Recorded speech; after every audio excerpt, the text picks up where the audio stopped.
স্বতন্ত্র প্রহরী হিসেবে হযরত হোসাইন দিনকে টিকিয়ে রাখার জন্য খেলাফতের মসনদ প্রতিষ্ঠা করতে চায় নাই, বরং দ্বীনের তাওয়াজ্জু যেন ঠিকমতো যায়, রিসালাত যেন ঠিকমতো পালন হয়, তাওহীদের বাণী যেন দিক দিগন্তে ছড়ে যায়, সমস্ত মানুষ যেন দ্বীন প্রচার করতে পারে, দ্বীনের উপর চলতে পারে, আমল করতে পারেন।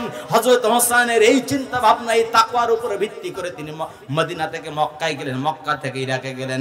সেখানে তিনি শাহাদাতে ফরাত নদীর তীরে শাহাদাতের পেয়ালা পার করলেন। মুসলমান, আপনাদের কাছে প্রশ্ন করতে চাই, মসজিদ থাকবে, মাদ্রাসা থাকবে, এগুলো দেখাশোনার ভার শহীদ হয়ে গিয়েছেন হযরত হোসাইন এবং তাকে হত্যা করেছিল ইয়াজিদ। এখন বলেন তো দেখি, ইয়াজিদের গোষ্ঠীরা কি মসজিদ মাদ্রাসা রক্ষা করবে নাকি হোসাইনের গোষ্ঠীরা রক্ষা করবে? হোসেনের গোষ্ঠী যে মসজিদ মাদ্রাসা রক্ষা করেন, আপনাদের খেদমতে আরজ করতে চাই, কাউকে আঘাত করে কথা বলবো না।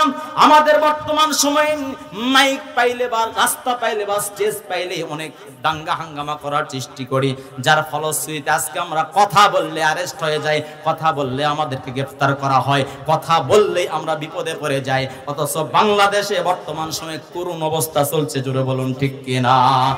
আজ জাতির রাহবারগুলো বিদায় হয়ে যায়, চোখ দিয়া রক্ত ঝরতে যায়, যুবক যুবকগুলো তাদের আন্দোলন করছে, জীবন দিয়ে ফেলছে, শহীদ হয়ে যাইতেছে, কিন্তু এদেশে শান্তির পতাকা আর পথ করে ওরা বড় কঠিন, জোরে বলুন ঠিক কিনা? আলহামদুলিল্লাহ, কারবালার শিক্ষা শীর্ষক সেমিনার উপলক্ষে বিরাট তাফসীরুল কোরআন ওয়াজ মাহফিলের আজ এই মাহফিলের সদরে মহতারাম অত্র প্রতিষ্ঠানের সম্মানিত উপাধ্যক্ষ হযরতুল আল্লামা হযরত মাওলানা সোহরাব হোসেন সাহেব দামাত বারাকাতুহু আলিয়া সহ সভাপতির দায়িত্ব পালন করছেন। হরিফুল জাকির মাদ্রাসার সম্মানিত সুযোগ্য সোফার এবং অত্র মসজিদের সম্মানিত পেশ ইমাম হযরতুল আল্লামা হযরত মাওলানা আব্দুল আলিম সাহেব দামাত বারাকাতুহু আলিয়া সহ অসংখ্য উলামায়ে কেরাম, মাদ্রাসা আসাতিজায়ে কেরাম, তোলাবায়ে এজাম, বিভিন্ন দিক থেকে ছুটে আসা আমার মুরব্বিয়ানে এজাম, যুবক বন্ধুরা, ছোট ছোট সোনামণিরা, সহপদ্মার অন্তর অবস্থানরতা সতী সাধ্বী মা ও বোনেরা, সময় সংক্ষিপ্ত, কারণ একে তো গরমের সময়, দ্বিতীয়ত বেশি সময় নিয়ে আপনাদেরকে বিরক্তির কারণ হব না। আল্লাহ চাহে তো অল্প সময়ের মধ্যে চুম্বক কিছু কথা আল্লাহ যেন জবান থেকে বের করে দেয়, যে কথাগুলো বক্তা এবং শ্রোতা প্রত্যেকের জন্য আমলীয় হয়, জান্নাতের জন্য অন্যতম ওসিলা হয় এবং আমাদের নিজের জন্য উন্মুক্তকর সওয়াবের হাসিলের কারণ হয়। সকলে বলছে আল্লাহুম্মা আমিন। সম্মানিত উপস্থিতি, কারবালার শিক্ষা সেমিনার উপলক্ষে যেসব কথা বলা হয়েছে, কারবালা দুইটা শব্দ, কারবুন মানে নিকটবর্তী, বালাউন মানে বিপদ, মুসিবত। মুসিবত আরবি শব্দ, বালাউন আরবি শব্দ। তাহলে বিপদ নিকটবর্তী এমন জায়গাকে বলা হয় কারবালা। প্রথমে এই কথাটা বললাম, মনে রাখবেন, বিপদ নিকটবর্তী যে জায়গাটা, সেই জায়গাটার নাম হলো কারবালা। আজ প্রথমে আপনাদেরকে একটা বিষয় জানাতে চাই, যেহেতু এখানে আগে অনেক কিছু বিভিন্ন বদরসম ছিল, সেখানে আপনাদের ঐকান্তিক প্রচেষ্টায় মাহফিলে তাফসীরুল কোরআনের রূপদান করেছেন, সেই সমাজ দান করেছেন আল্লাহ, বাস্তবে রূপদান করেছেন আপনারা। যতদিন চলতে থাকবে কিয়ামত পর্যন্ত আপনারা থাকবেন না, কিন্তু আপনাদের আমলনামায় সওয়াব আল্লাহ পৌঁছাতেই থাকবেন, বলি সুবহানাল্লাহ। একটা ভালো কাজ করেছেন আপনারা, বদরসম বয়কট করেছেন, সুন্নাতকে জিন্দা করেছেন, ভালো কিছু শিক্ষণের ব্যবস্থা করে রেখেছেন। এজন্য অত্র এলাকার, অত্র প্রতিষ্ঠান এবং যারা আয়োজক ছিলেন, যারা চেষ্টা করেছেন, প্রত্যেককে আল্লাহর কাছে সুপর্দ করছি। আল্লাহ পাক যেন সকলকে উত্তম প্রতিদান দান করেন, সকলে বলছে আল্লাহুম্মা আমিন। সম্মানিত উপস্থিতি, আমরা জানি মুহররম মাস অত্যন্ত একটা সম্মানিত মাস, জোরে বলুন ঠিক কিনা? এই মাস আসলেই 10ই মুহররম, যেটাকে আশুরা নামে আখ্যায়িত করি, এই দিনে আমরা সবাই মনে করি মুহররম মানেই কারবালার ইতিহাস, জোরে বলুন ঠিক কিনা? আসলে মুহররম মানেই কারবালার ইতিহাস এটা নয়, আশুরা মানেই কারবালার ইতিহাস এটাও নয়। এটা আমাদের ভুল ধারণা, চিন্তা ভাবনা। আচ্ছা বলেন তো, কারবালার ঘটনাটা আগে ঘটেছিল না আশুরা আগে থেকে আসতেছিল? বলেন তো, আমার কথা বোঝেন না মনে হয়। মুহররম মাস থেকে আগে থেকে আসতেছিল নাকি কারবালা ঘটনা আগে ঘটেছিল? মুহররম মাস আগে থেকে আসতেছিল, এবং মুহররম মাসের মধ্যে একটা তারিখ আছে ইয়াউমুল আশুরা, যেটাকে আরবিতে 10 মুহররম বলা হয়। মুহররম মাসের 10 তারিখ, এই দিনে কিছু ঘটনা ঘটেছে। শুধুমাত্র মুহররমের 10 তারিখে কারবালার ঘটনা ঘটেছে এমনটা নয়, এটা আগে থেকেই কিছু কিছু ঘটনা ঘটে এসেছে, যেটা উজ্জ্বল দৃষ্টান্ত আমরা সকলে জানি। মুসা আলাইহিস সালাতু ওয়াস সালামকে আল্লাহ পাক রব্বুল আলামিন দরিয়া সমুদ্র পার করে দিয়েছেন, আর ফেরাউন এবং তার দলবলকে নিমজ্জিত করে পানিতে চুবিয়ে মেরে দিয়েছেন। আল্লাহ পাক এই ঘটনাটা যেদিন ঘটিয়েছেন সেই দিনটা ছিল ইয়াউমে আশুরা, সেই দিনটা ছিল আশুরার দিন, মুহররম মাসের 10 তারিখ বলে সুবহানাল্লাহ। এরকম অনেক ঘটনা এসেছে। উমদাতুল কারি আল্লামা বদরুদ্দিন আইনি রহমাতুল্লাহ আলাইহির লেখা উমদাতুল কারি কিতাবের মধ্যে তিনি 10টা ঘটনা তুলে ধরেছেন। আগেই বলছি আমি ঘটনাগুলো, একটু কথাগুলো বলছি, কারণ আমাদের কিছু বিষয় পুরাটা পরিষ্কার হওয়ার দরকার। যদিও আলহামদুলিল্লাহ আপনারা অনেকে পরিষ্কার হয়ে গিয়েছেন, তারপরে আপনাদের সম্মুখে কিছু কাটা কথা বলছি, রাগ করছেন নাকি আপনারা? উমদাতুল কারি কিতাবের মধ্যে আল্লামা বদরুদ্দিন আইনি রহমাতুল্লাহ আলাইহি 10টা ঘটনা উল্লেখ করেছেন। বুনিয়াতুত তালিবিন কিতাবের মধ্যে আমরা যাকে বড় পীর বলি, আব্দুল কাদের জিলানী রহমাতুল্লাহ আলাইহি, তিনি 17টা ঘটনা উল্লেখ করেছেন। আরো কিছু কিছু বুজুর্গানে দিন, বলছি হাদিস শরীফ নয় কিন্তু এগুলো কিতাবের মধ্যে উলামায়ে কেরাম, আউলিয়ায়ে কেরাম তাদের ইতিহাসগুলো তারিখের কিতাবের মধ্যে, অন্যান্য কিছু কিতাবের মধ্যে তারা তুলে ধরেছেন, সেগুলো বলছি। কিছু কিছু কিতাবের মধ্যে 20টা ঘটনা তুলে ধরেছেন, বেশি বিস্তারিত বলতে যাব না। তবে আমরা যে কোরআন এবং সুন্নাহ হাদিস অনুযায়ী যে ঘটনাগুলো পাই, সেই সংক্ষিপ্ত আকারে আপনাদের সামনে পেশ করব। ওমা তৌফিকি ইল্লা বিল্লাহ। প্রথমে আসুন মুহররমটা কি, মুহররমের তাৎপর্য। আমি আপনাদের সম্মুখে আজকের যে সেমিনার চলছে এই বিষয়ে 11টা কথা বলবো। প্রথম বিষয় মনে রাখবেন, নাম্বার 1 মুহররমের তাৎপর্য, নাম্বার 2 আশুরার তাৎপর্য, নাম্বার 3 আশুরার আমল কয়টা, নাম্বার 4 মুহররমের মধ্যে রোজা আছে, এই রোজাটার ফজিলত কি, নাম্বার 5 আশুরার এই দিনে কি কাজ বর্জনীয়, কি কি করব না, নাম্বার 6 রোজা কোন কোন দিন রাখা উত্তম, নাম্বার 7 মুহররমের 10 তারিখে রোজা রাখার হুকুমটা কি, নাম্বার 9 8 মুহররমের 10 তারিখে আমরা যেটা বর্জন করেছি এর ফলাফল কি হতে পারে, আর যেটা ধরে রেখেছি, যারা রেখেছে তাদের ফলাফল কি হতে পারে, নাম্বার 9 মৃত্যুতে যদি কেউ ইন্তেকাল করে তাদের মৃত্যুতে করণীয় কি, নাম্বার 10 মুহররমের বর্তমান ইতিহাসের প্রেক্ষাপট কখন থেকে চালু হলো, কারবালার যে বর্তমান ইতিহাসটা কখন থেকে চালু হলো, এটা এই সংক্ষিপ্ত আলোচনা আপনাদের সঙ্গে করব ইনশাআল্লাহ। প্রথমে আসুন মুহররমের তাৎপর্য সম্বন্ধে। মুহররম মাসটা কি এই ব্যাপারে শুধু অল্প একটু বলে আমি আলোচনার একদম প্রারম্ভে চলে যাচ্ছি। আল্লাহর বান্দারা, রব্বুল আলামিন তিনি কুরআনুল কারীমের মধ্যে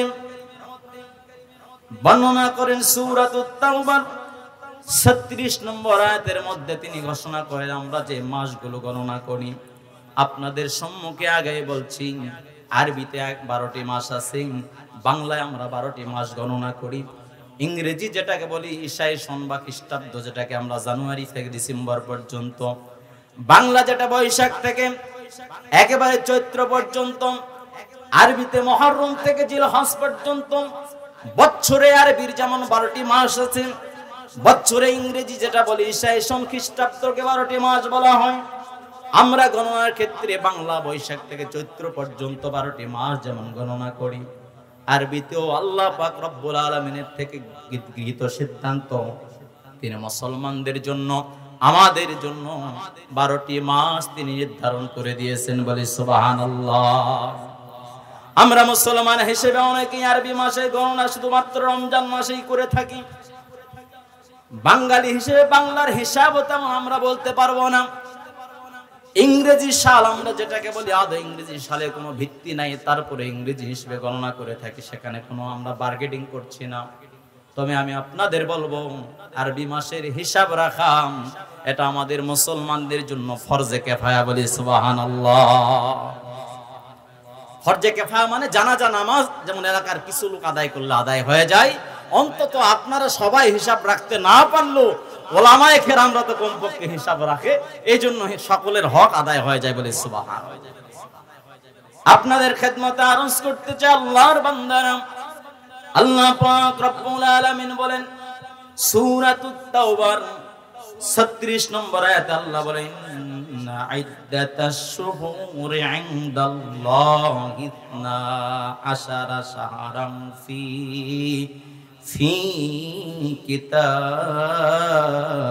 কিতাবিল্লাহ।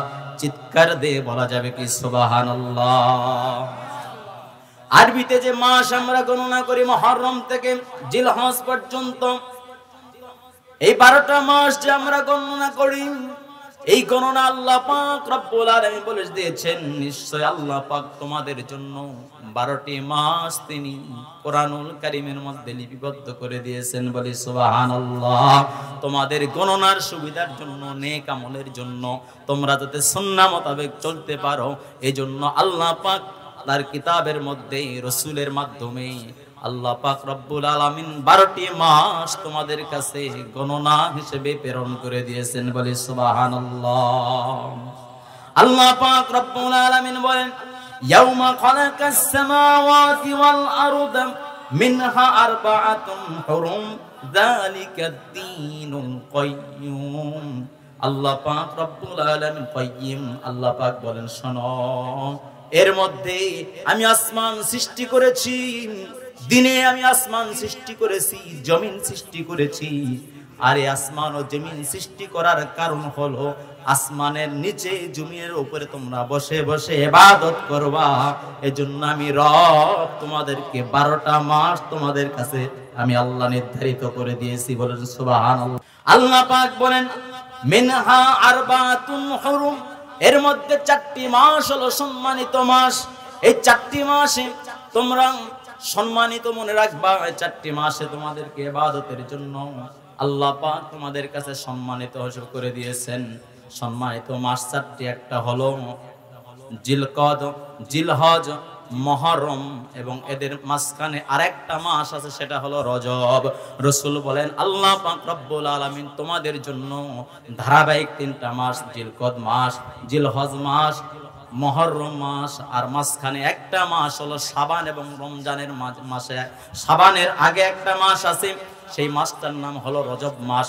রাসূল বলেন এই 4টা মাস আল্লাহ পাক রব্বুল আলামিন তোমাদের জন্য সম্মানিত করে দিয়েছেন, হারাম অত্যন্ত সম্মানদায়ক করে দিয়েছেন, বলি সুবহানাল্লাহ।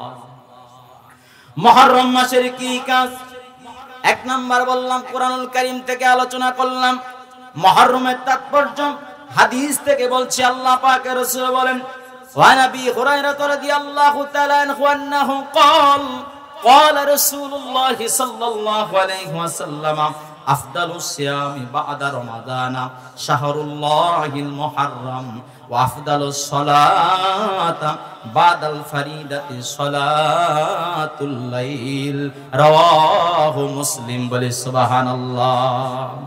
মুসলিম শরীফের মধ্যে এসেছে আবু হুরায়রা রাদিয়াল্লাহু তাআলা আনহু বর্ণনা করেন রাসূলুল্লাহ সাল্লাল্লাহু আলাইহি ওয়াসাল্লামের ইরশাদ ফরমান, আমার উম্মতেরা শোনো, আল্লাহ পাকের কাছে রমজান মাসের রোজার পরে সবচাইতে দামি মূল্যবান রোজা হলো মুহররম মাসের রোজা, বলি সুবহানাল্লাহ। কোন মাসের রোজা আল্লাহর কাছে বেশি দামি? মুহররম মাসের রোজা দামি, রমজান মাসের রোজা তো ফরজ, জুড়ে বলুন ঠিক কিনা? এরপরে যত নফল রোজা আছে, নফল রোজার মধ্য থেকে সবচাইতে বেশি রোজা দামি হলো আল্লাহর কাছে মুহররম মাসের রোজা। রাসূলুল্লাহ সাল্লাল্লাহু আলাইহি ওয়াসাল্লাম হাদিস শরীফের শেষের দিকে বলেন ওয়া আফদালুস সালাত বাদাল ফরিদাতি সালাতু লাইল। চিৎকার দিয়ে বলা যাবে কি সুবহানাল্লাহ। রাসূল বলেন ফরজ নামাজ আল্লাহর কাছে দামি, কারণ এটা ফরজ হুকুম, এটা আদায় না করলে গুনাহগার হতে হবে, জোরে বলুন ঠিক কিনা? রাসূল বলেন ফরজ 5 ওয়াক্ত নামাজের পরে যত নফল নামাজ আছে সবচাইতে দামি, আল্লাহর কাছে গ্রহণযোগ্য দামি নফল নামাজ হলো সালাতুত তাহাজ্জুদ, রাতের নামাজ। বলি সুবহানাল্লাহ। তাহলে মুহররম মাসের দুইটা আমল আমরা আপনাদের কাছে বলতে পারি। কোরআন থেকে বোঝা যায় আল্লাহর কাছে, আল্লাহ আমাদের কাছে 4টা মাস দামি করে দিয়েছেন, সম্মানী মাস করে দিয়েছেন, ইজ্জতওয়ালা মাস করে দিয়েছেন। জিলকদ মাস, জিলহজ মাস, মুহররম মাস, রজব মাস। জোরে বলুন ঠিক কিনা? মুহররম মাসের মধ্যে দুইটা কাজ আল্লাহ রাসূলের কোরআন হাদিস দ্বারা বোঝা যায়। এক নম্বর হলো সবচাইতে রমজানের রোজার পরে দামি রোজা আল্লাহর কাছে হলো মুহররম মাসের রোজা। 2 নম্বর ইবাদত হলো রাসূলের হাদিস অনুযায়ী বোঝা যায় যত ফরজ নামাজ আছে সমস্ত ফরজ নামাজের পরেই সবচাইতে দামি নামাজের আমল নামা হলো আল্লাহর কাছে গ্রহণযোগ্য সালাতুত তাহাজ্জুদ, তাহাজ্জুদের নামাজ। বলি সুবহানাল্লাহ। 2 নম্বর বিষয় আপনাদের সম্মুখে আলোচনা করতে চাই, আশুরার তাৎপর্য। জনাবে রাসূলুল্লাহ সাল্লাল্লাহু আলাইহি ওয়াসাল্লামের সাহাবী আব্দুল্লাহ ইবনে আব্বাস রাদিয়াল্লাহু তাআলা আনহু থেকে বর্ণিত, তিনি বলেন, ইন্না রাসূলুল্লাহ সাল্লাল্লাহু আলাইহি ওয়াসাল্লাম কাদিমাল মাদিনাতি ফাওয়াজাদাল ইয়াহুদা সিয়ামান ইয়াওমা আশুরা ফাকালা লাহুম রাসূলুল্লাহ সাল্লাল্লাহু আলাইহি ওয়াসাল্লাম মা হাযাল ইয়াউমুল্লাযী তাসুমুহু ফাকালা লাহুম রাসূলুল্লাহ সাল্লাল্লাহু আলাইহি ওয়াসাল্লাম মা হাযাল ইয়াউমুল্লাযী তাসুমুহু ওয়া فقالوا هذا يوم عظيم أنجى الله فيه موسى وقومه وغرق فرعون وقومه فصام موسى شكرا فنحن نصوم. فقال رسول الله صلى الله عليه وسلم فنحن أحق وأولى بموسى منكم. فصامه رسول الله صلى الله عليه وسلم وأمر بصيامه رواه البخاري. বলি সুবহানাল্লাহ। আব্দুল্লাহ ইবনে আব্বাস রাদিয়াল্লাহু তাআলা থেকে বর্ণিত, তিনি বলেন, রাসূল যখন প্রথম মদিনায় গমন করলেন, মদিনাতে গিয়া নতুন কিছু মুসলমান সাথে তিনি লক্ষ্য করলেন ইহুদিরা রোজা রেখেছে। ওই দিনে আশুরার দিনে রোজা রেখেছে। রাসূল জিজ্ঞেস করল, ও ইহুদিরা, তোমরা এই দিনে কেন রোজা রেখেছো? ইহুদিরা প্রশ্নের জবাব দেয়, এই দিনে আল্লাহ পাক রব্বুল আলামিন মুসা আলাইহিস সালাতু ওয়াস সালামকে মুক্তি দিয়েছিলেন, তার কওমকে মুক্তি দিয়েছিলেন, আর ফিরাউন এবং তার দলবলকে ধ্বংস করে দিয়েছিলেন। শুকরিয়াতান মুসা আলাইহিস সালাতু ওয়াস সালাম রোজা রেখেছিলেন, আমরাও তাকে ভালোবেসে মহব্বত করে অনুসরণ করে রোজা রেখেছি। রাসূল বলেন, ফানাহনু আহাক্কু ওয়া আওলা বিমূসা মিনকুম, তোমাদের চাইতে আমরা মুসা পয়গম্বরের উপরে বেশি হকদার, বেশি দাবি রাখি, বেশি মহব্বত করি, সুতরাং আমরা রোজা রাখবো। বলে সুবহানাল্লাহ। রাসূল রোজা রাখলেন, সাহাবীদেরকে রোজা রাখার জন্য বললেন। সাহাবায়ে কেরাম বলে, ইয়া রাসূলুল্লাহ, আমরা তো রোজা রাখছি, আমরা তো যেদিন রোজা রাখবো ইহুদিরা তো একটা রোজা রাখে, তাহলে তো আমরা তাদের সাথে সাদৃশ্য হয়ে গেল। রাসূল বলেন, ঠিক আছে, সুমু আশুরা ওয়া খালিফু ফীহিল ইয়াহুদা সুমু ক্বাবলাহু ইয়াওমান আও বাদাহু ইয়াওমান। বলি সুবহানাল্লাহ। আমি আপনাদেরকে বলেছিলাম যে রোজাটা রাখবো, কোন দিন রাখবো?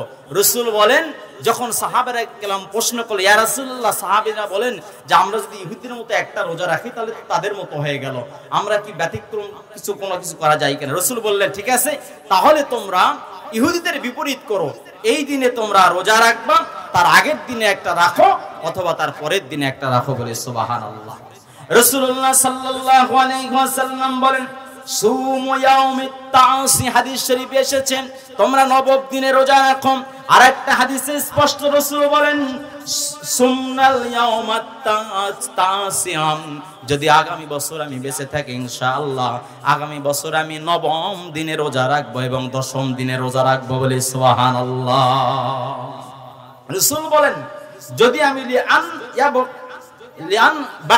বাকিয়াতু, যদি আমি আগামী বছর বেঁচে থাকি, ইলা অবিন লা আসুমনা তাসিয়া, রাসূল বলেন যদি আমি আগামী বছর বেঁচে থাকি ইনশাআল্লাহ আগামী বছর আমি নবম দিনে রোজা রাখবো এবং দশম দিনে রোজা রাখবো।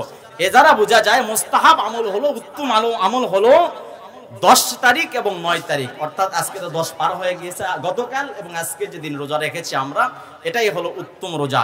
যদি গতকাল যারা মিস করেছি তাহলে আজকে যারা রেখেছি আগামীকালকে রাখবো, এটাও আমল করলে আদায় হয়ে যাবে ইনশাআল্লাহ।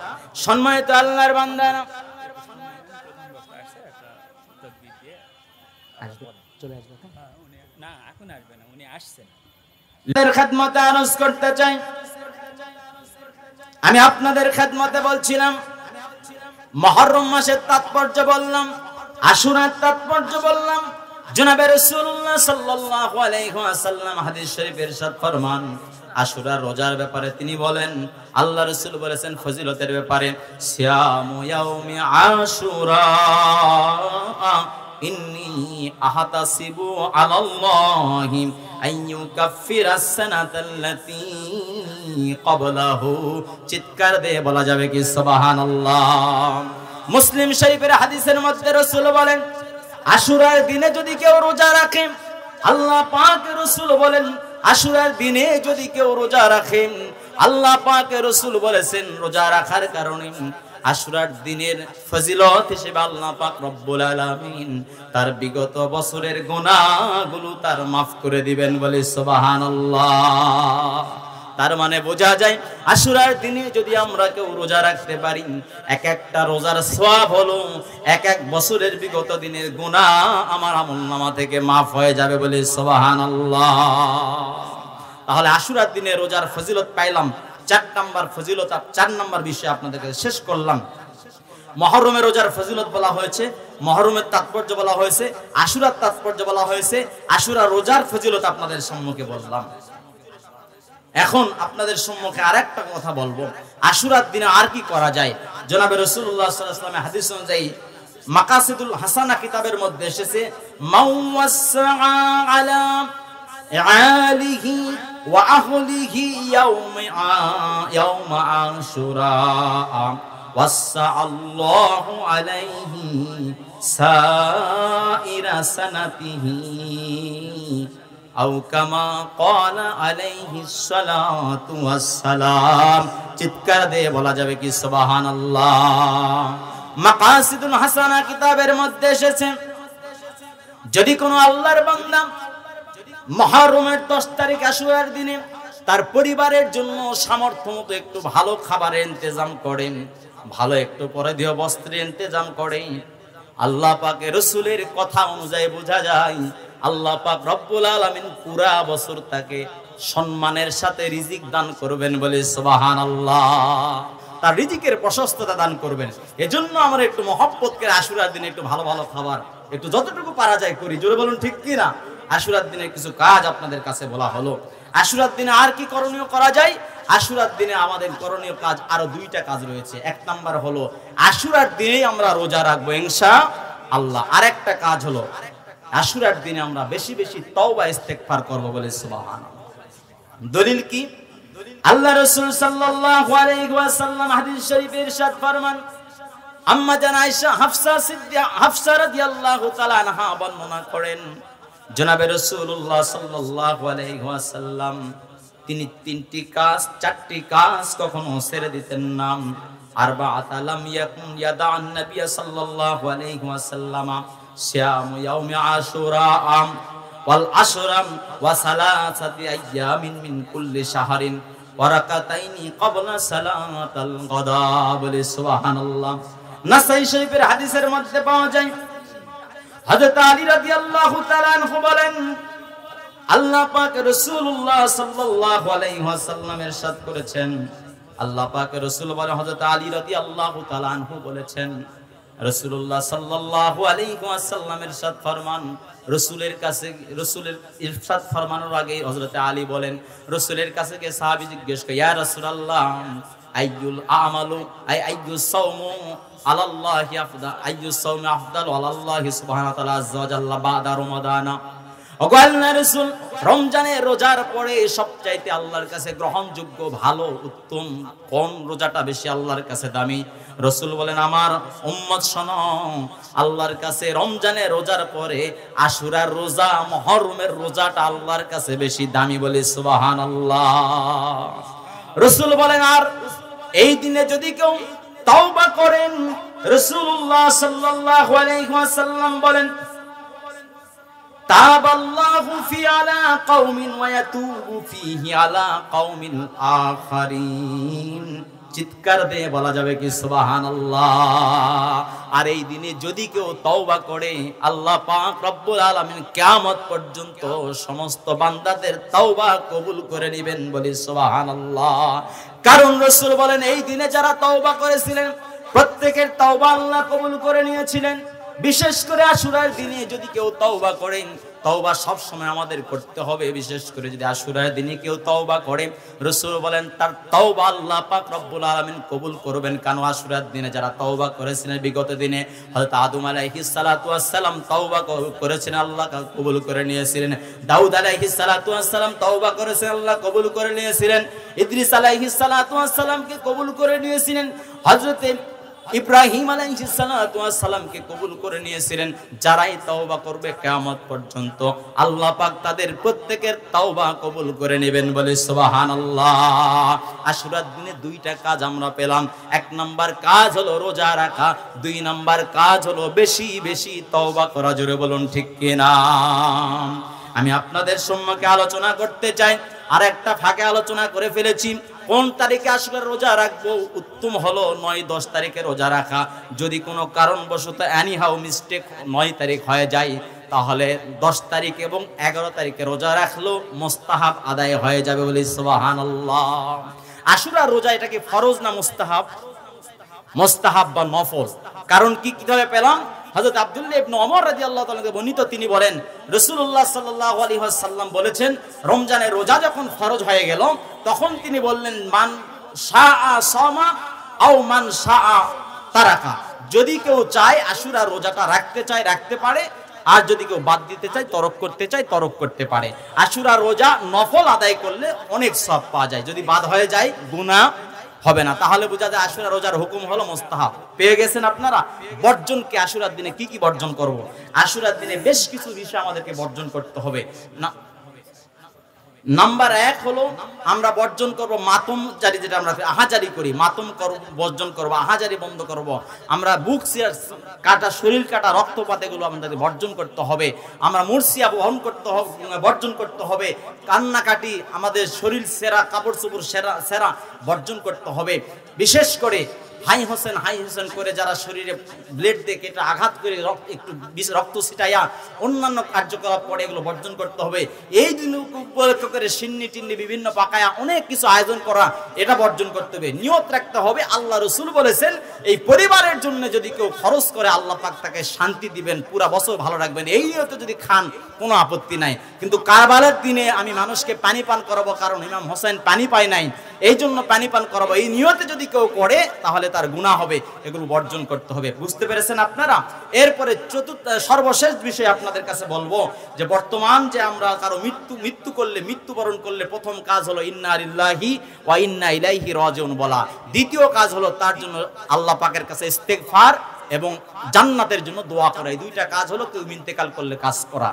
আর সর্বশেষ আপনাদের কাছে যেটা বলবো, আমরা যে বর্তমানে কারবালার ইতিহাস জানতেছি, এটা কখন প্রচলন হয়েছিল আমি হয়তো ততটুকু পারবো না, তবে এতটুকু সংক্ষেপে মুয়াইজুদ্দৌলা নামে একজন লোক ছিল। বর্তমান যে কারবালা ইতিহাস, কারবালা বা আশুরা আমরা কেন্দ্র করে যেটা আলোচনা করে থাকি, এটা প্রচলন শুরু করেছিল 352 হিজরিতে। সর্বপ্রথম মুয়াইজুদ্দৌলা নামে এক আল্লাহর বান্দা এই শুরু করার পর থেকে আমরা যেগুলো করতেছি, শিয়া লেখক আমরা সৈয়দ আমির আলী নামে একজন লেখক জানি, এ হলো শিয়া একজন লেখক। তিনি দ্য স্পিরিট অফ ইসলাম কিতাবের মধ্যে লিখেছেন, দ্য এস্টাবলিশড, সর্বপ্রথম ফার্স্ট এস্টাবলিশড মুয়াইজুদ্দৌলা কারবালা।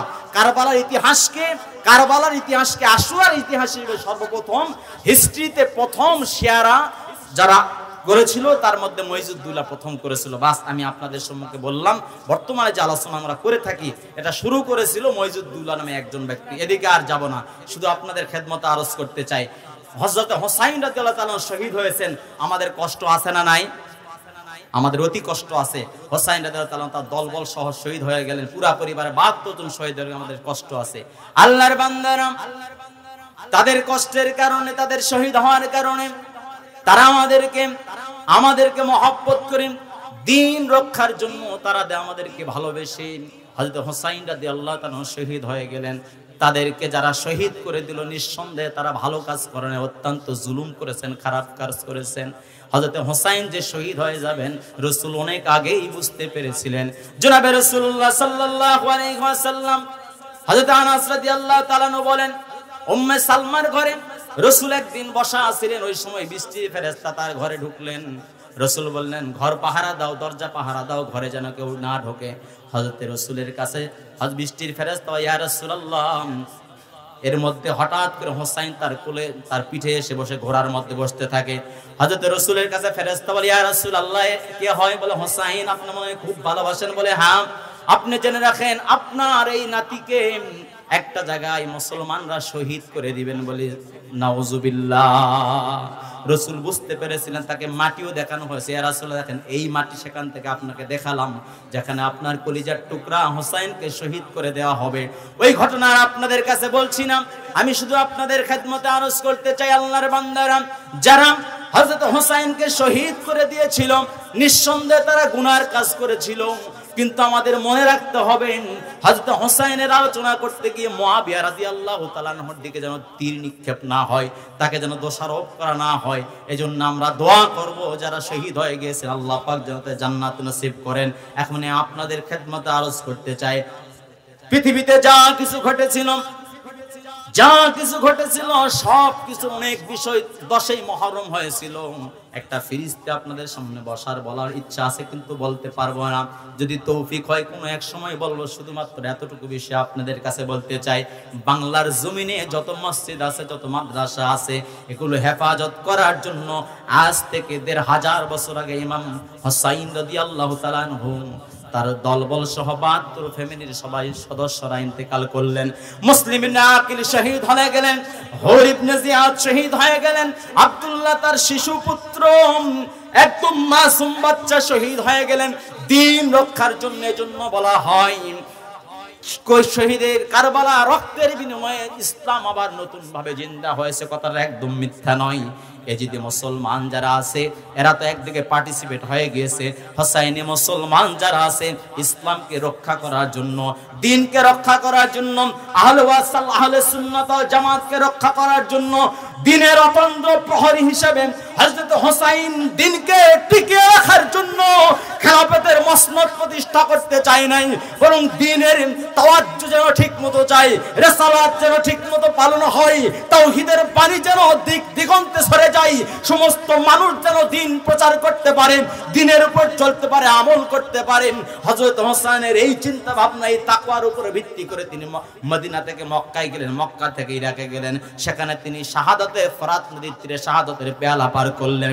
মুসলমান, আপনাদের কাছে প্রশ্ন করতে চাই, মসজিদ থাকবে, মাদ্রাসা থাকবে, এগুলো দেখাশোনার ভার শহীদ হয়ে গিয়েছেন হযরত হুসাইন এবং তাকে হত্যা করেছিল ইয়াজিদ। এখন বলেন তো দেখি, ইয়াজিদের গোষ্ঠীরা কি মসজিদ মাদ্রাসা রক্ষা করবে নাকি হুসাইনের গোষ্ঠীরা রক্ষা করবে? হুসাইনের গোষ্ঠী যে মসজিদ মাদ্রাসা রক্ষা করেন, আপনাদের খেদমতে আরজ করতে চাই, কাউকে আঘাত করে কথা বলবো না। আমাদের বর্তমান সময়ে মাইক পাইলে বা রাস্তা পাইলে বা স্টেজ পাইলে অনেক দাঙ্গা হাঙ্গামা করার সৃষ্টি করি, যার ফলশ্রুতিতে আজকে আমরা কথা বললে অ্যারেস্ট হয়ে যাই, কথা বললে আমাদেরকে গ্রেফতার করা হয়, কথা বললেই আমরা বিপদে পড়ে যাই। অথচ বাংলাদেশে বর্তমান সময়ে করুণ অবস্থা চলছে, জোরে বলুন ঠিক কিনা? আজ জাতির রাহবার গুলো বিদায় হয়ে যায়, চোখ দিয়া রক্ত ঝরতে যায়, যুবক তরতা যা যুবকগুলো তাদের আন্দোলন করছে, জীবন দিয়ে ফেলছে, শহীদ হয়ে যাইতেছে, কিন্তু এদেশে শান্তির পতাকা আর পতপত করে ওরা বড় কঠিন, জোরে বলুন ঠিক কিনা? আজকে যদি আপনি আমি গা ছেড়ে দেই, নিশ্চিত আগামী দিন আবার এজিদের গোষ্ঠীরা মাথাচাড়া দিয়া মুসলমানের দলবল হুসাইনি গোষ্ঠী আমরা যারা আছি, আমাদের সবাইকে ফরাত নদীতে নয়, বাংলার মুসলমানদেরকে বঙ্গোপসাগরে নিক্ষিপ্ত করে আমাদেরকে হত্যা করে ফেলবে, জোরে বলুন ঠিক কিনা?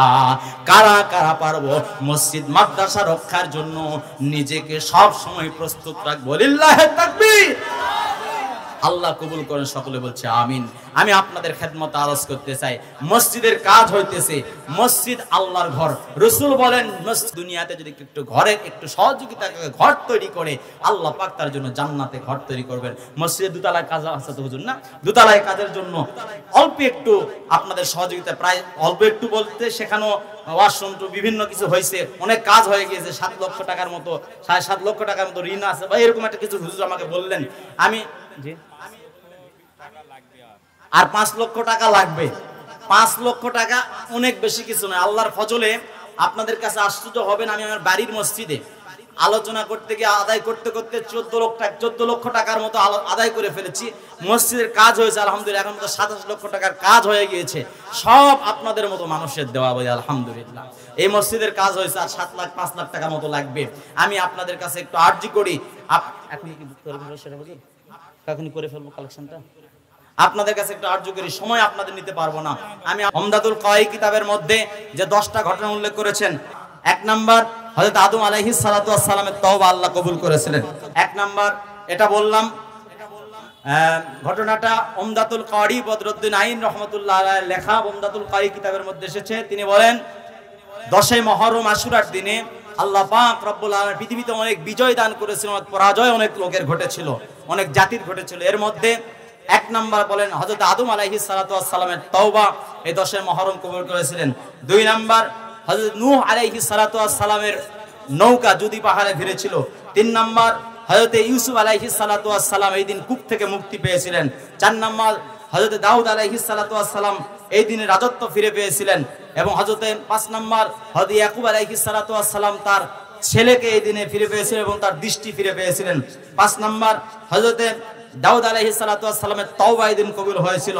6 নাম্বার হযরত ইব্রাহিম আলাইহিস সালাতু ওয়াস সালাম এই দিন নমরুদের আগুন থেকে মুক্তি পেয়েছিল হযরত। এবং 7 নাম্বার এই দিন হযরত ইদ্রিস আলাইহিস সালাতু ওয়াস সালামকে আল্লাহ পাক চতুর্থ আসমানে উঠায় নিয়েছিলেন। 9 নাম্বার এই দিনে হযরত ঈসা আলাইহিস সালাতু ওয়াস সালামকে আল্লাহ পাক চতুর্থ আসমানে উঠায় নিয়েছিলেন। এবং 10 নাম্বার এই দিন হযরতে মুহাম্মদ রাসূলুল্লাহ সাল্লাল্লাহু আলাইহি ওয়াসাল্লামকে আল্লাহ পাক রব্বুল আলামিন তার করিব করে নিয়েছিলেন, নিকটবর্তী করে নিয়েছিলেন। সব সময় তো নিকটবর্তী, তারপরে বিশেষভাবে এই দিন তার কাছে কাছাকাছি নিয়ে নিয়েছিলেন, করিব করে নিয়েছিলেন। সর্বশেষ 11 নম্বরে একটা যে ঘটনাটা আমরা জানি, এই ঘটনাটা 352 হিজরিতে, যেটা মইজুদ দৌলা সর্বপ্রথম কারবালা রক্তক্ষয়ী যুদ্ধ আমাদের সবার সামনে ভাগ করে দিয়েছিল। এই কারবালার ঘটনাটা ঘটেছিল 10ই মুহররম। আল্লাহ পাক শহীদে কারবালা, শহাদায়ে কারবালা সকলকে, যারা বিজয় লাভ করেছিলেন সকলকে আল্লাহ তাআলা কবুল করেন, আমাদেরকে কবুল করেন। আজ গত রাত 2:11 বাংলার কোটি মানুষের রাহবার, আধ্যাত্মিক রাহবার সারসিনার মরহুম পীর হযরতুল আল্লাম হযরত মাওলানা শাহ মোহাম্মদ মহিবুল্লাহ নবরাল্লাহু মারকাদাহু পীর সাহেব হুজুর ইন্তেকাল করেছেন। আগামীকাল 18 জুলাই 3টায় সারসিনা দরবার শরীফে তার জানাজা হবে। আল্লাহ পাকের কাছে দোয়া করছি, আল্লাহ পাক রব্বুল আলামিন হুজুর রাহমাতুল্লাহ আলাইহিকে জান্নাতের আলা মাকাম নসিব করেন। সকল নির্যাতিত মাজলুম মুসলমানদের আল্লাহ হেফাজত করেন, সমস্ত বিষয়কে আল্লাহ তাআলা হেফাজত করেন, বাংলাদেশের উপর রহম করেন। আজকের মাহফিলকে কবুল করেন, আমিন। আলহামদুলিল্লাহি রাব্বিল আলামিন, والصلاة والسلام على سيد المرسلين وعلى آله وأصحابه أجمعين. ربنا آتنا في الدنيا حسنة وفي الآخرة حسنة وقنا عذاب النار. ربنا ظلمنا أنفسنا وإن لم تغفر لنا وترحمنا لنكونن من الخاسرين.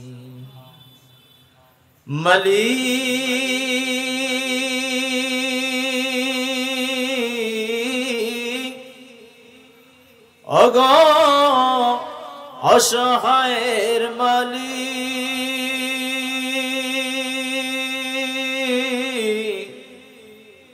তোমার শানে মোবারকে কারবালা শিক্ষা শীর্ষ সেমিনার উপলক্ষে বিরাট তাফসীরুল কোরআন ওয়াজ মাহফিলে আয় আল্লাহ সদরে মোহতারাম হযরত মাওলানা সাহারা হোসেন সাহেব সহসভাপতি আল্লাহ জনাব মাওলানা আব্দুল আলিম সাহেব সহ প্রধান অতিথি বিশেষ অতিথি বৃন্দ সহ অসংখ্য ওলামায়ে কেরাম, আয় আল্লাহ তোমার এক ওলি, আয় আল্লাহ নেঙ্গা পীর সিরাজুল আমিন ফাজিল মাদ্রাসার ময়দানে বসে আয় আল্লাহ অসংখ্য তোমার কিছু দাড়ি পাকা বান্দা, কিছু যুবক বান্দা, পর্দার অন্তরালে কিছু মা বোনদের নিয়া, গুনাহ হয় না এমন কিছু মাসুম বাচ্চাদের নিয়া, মাদ্রাসার তুলাবায়ে কেরামে জামদের নিয়া গুনাহ মাফের আশায়, আল্লাহ মুহররমের শিক্ষা বাস্তবায়নের আশায় তোমার কাছে গুনাহ মাফের আশায় দুখানা হাত পেতে ধরলাম। তুমি আমাদের জীবনের সব গুনাহগুলো মাফ করে দাও। আয় আল্লাহ আমরা যারা হাত তুলেছি মাওলাই কারীম আমাদের প্রত্যেকের জনম দুঃখী মা,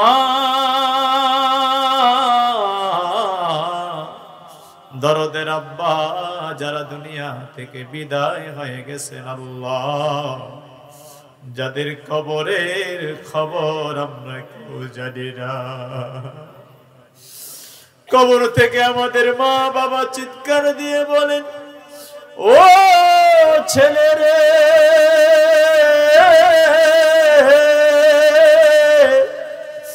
ও মেরে,